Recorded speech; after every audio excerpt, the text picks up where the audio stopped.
বর্তমানে সৌদি আরবে ইকামার চাইতেও দামি হয়ে গেছে আমাদের কন্ট্যাক্ট পেপার, অর্থাৎ প্রবাসীদের কন্ট্যাক্ট পেপার। আপনার ইকামার মেয়াদ না থাকলেও চলবে, কিন্তু আপনার কন্ট্যাক্টের মেয়াদ না থাকলে চলবে না। এরকমই আইন কিন্তু সৌদি আরবে ইতিমধ্যে কার্যকর হয়ে গেছে। আপনারা হয়তো জানেন, এর আগেও আমি আপনাদেরকে ভিডিও করে জানিয়ে দিয়েছি। যদি আপনি আপনার কোম্পানিতে কর্মরত হন তাহলে প্রতিনিয়ত আপনাকে আপনার কন্ট্যাক্ট কিন্তু সেট করতে হবে বা কন্ট্যাক্টের প্রতি আপনার খেয়াল রাখতে হবে। সৌদি আরবের বেশ কয়েকটি নিয়ম কিন্তু ইতিমধ্যে পরিবর্তন হয়ে গেছে। হরুপের সিস্টেমও কিন্তু পরিবর্তন হয়ে গেছে এবং ফাইনাল এক্সিটের যে সিস্টেমটি এটিও কিন্তু পরিবর্তন হয়ে গেছে। তো হরুপের কি সিস্টেমটি পরিবর্তন আসছে ওইটা জানিয়ে দেওয়ার চেষ্টা করছি। তার আগে জানিয়ে দিচ্ছি, সৌদি আরবে কিন্তু ফাইনাল এক্সিটের সিস্টেমটিও পরিবর্তন হয়ে গেছে। আপনারা হয়তো অনেকেই জেনে গেছেন। যদি আপনার ইকামার মেয়াদ 60 দিনের কম থাকে, ধরেন আপনার ইকামার মেয়াদ 30 দিন আছে, আপনি যদি ফাইনাল এক্সিট লাগান তাহলে আপনি সৌদি আরবে মাত্র 30 দিনে কিন্তু থাকতে পারবেন। যদি আপনার ইকামার মেয়াদ 35 দিন থাকে আর আপনি ফাইনাল এক্সিট লাগান তাহলেও আপনি মাত্র 35 দিন থাকতে পারবেন। এবং আপনার ফাইনাল এক্সিট আপনি লাগান অথবা আপনার কুফিল লাগান, যে আপনাকে ফাইনাল এক্সিট লাগায় না কেন, আপনার ইকামার মেয়াদ সর্বোচ্চ 30 দিন থাকতে হবে। 30 দিনের কম যদি আপনার ইকামার মেয়াদ থাকে তাহলে কিন্তু কখনোই আপনি আপনার ফাইনাল এক্সিট লাগাতে পারবেন না। আপনার ইকামার মেয়াদ 30 দিনের উপরে হতে হবে, তবে আপনার কফিল আপনার কোম্পানি আপনাকে ফাইনাল এক্সিট লাগাতে পারবে। এবং আপনি যদি ফাইনাল এক্সিটের 60 দিনের মেয়াদ পেতে চান তাহলে অবশ্যই আপনার ইকামার মেয়াদ 60 দিনের বেশি থাকতে হবে। 60 দিনের নিচে আপনার ইকামার মেয়াদ হলে আপনি আপনার ইকামার মেয়াদ যত দিন আছে আপনি ফাইনাল এক্সিটের মেয়াদ তত দিনই কিন্তু পাবেন। এরকম একটি আইন কিন্তু সৌদি সরকার চালু করে ফেলেছেন। ফাইনাল এক্সিটের বিষয়ে অনেকেই হয়তো অবগত আছেন, আমরা আগেও আপনাদেরকে ভিডিও করে জানিয়ে দেওয়ার চেষ্টা করছি। এবং হরুপের যে সিস্টেমটি, বর্তমানে কিন্তু সরাসরি কাউকে হরুপ দেওয়া যায় না।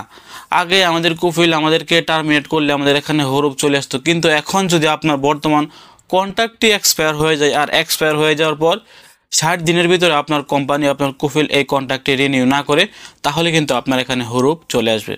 এই জন্য আমি ভিডিও শুরুতে আপনাদেরকে বলেছি যে বর্তমানে ইকামা এক্সপায়ার হলে চলবে, কিন্তু কন্ট্রাক্ট এক্সপায়ার হলে চলবে না। কন্ট্রাক্ট এক্সপায়ার হলে আমাদের এখানে হরুপ চলে আসবে। সেক্ষেত্রে এখন আমাদেরকে কন্ট্রাক্টের দিকে খেয়াল রাখতে হবে, কন্ট্রাক্টের দিকে আমাদেরকে মনোযোগ হতে হবে। যখনই আমাদের কন্ট্রাক্টটি এক্সপায়ার হয়ে যাবে তখনই আমাদের কোম্পানিকে অবগত করব বা আমরা আমাদের কোম্পানিকে জানিয়ে দেবো যে আমার কন্ট্রাক্টটি প্রায় এক্সপায়ারের দিকে বা এক্সপায়ার হয়ে গেছে, তাড়াতাড়ি আমার কন্ট্রাক্টটি আপনি রিনিউ করেন। কন্ট্রাক্ট এক্সপায়ার হয়ে যাওয়ার পর 60 দিনের ভিতরে আপনাকে অন্য জায়গায় কাফালা হতে হবে অথবা দেশে চলে যেতে হবে। আর না হলে 60 দিন পরে আপনার এখানে অটোমেটিক হরুপ চলে আসবে। টার্মিনেট করলে যেভাবে 60 দিন পরে হরুপ আসে, কন্ট্রাক্ট এক্সপায়ার হলে কিন্তু 60 দিন পরে আপনার এখানে হরুপ চলে আসবে। সেক্ষেত্রে আমি আগেও একটি ভিডিওতে বলেছি যে আপনারা সবসময় কন্ট্রাক্টের দিকে খেয়াল রাখবেন, কন্ট্রাক্ট পেপারের দিকে খেয়াল রাখবেন।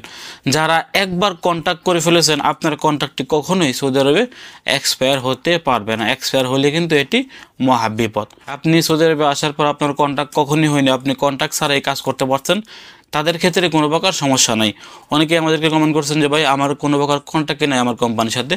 যদি আপনি সৌদি আরবে আসার পর আপনার কুফিল বা আপনার কোম্পানির সাথে কখনোই আপনার কোনো কন্ট্যাক্ট হয়নি, সেক্ষেত্রে আপনার কোনো সমস্যা হবে না। কিন্তু যদি আপনি একবার কন্ট্যাক্ট করে ফেলেন তাহলে কিন্তু আপনার কন্ট্যাক্টের দিকে আপনাকে খেয়াল রাখতে হবে।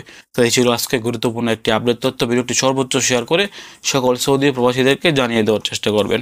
এবং আপনি যদি দূরপ্রবাসীর একদম নতুন দর্শক হয়ে থাকেন অবশ্যই সৌদি আরবের সকল আপডেট পেতে আমাদের দূরপ্রবাসী ইউটিউব চ্যানেলটি সাবস্ক্রাইব করে রাখবেন। ভালো থাকুন, সুস্থ থাকুন, দূরপ্রবাসীর সঙ্গে থাকুন। আসসালামু আলাইকুম।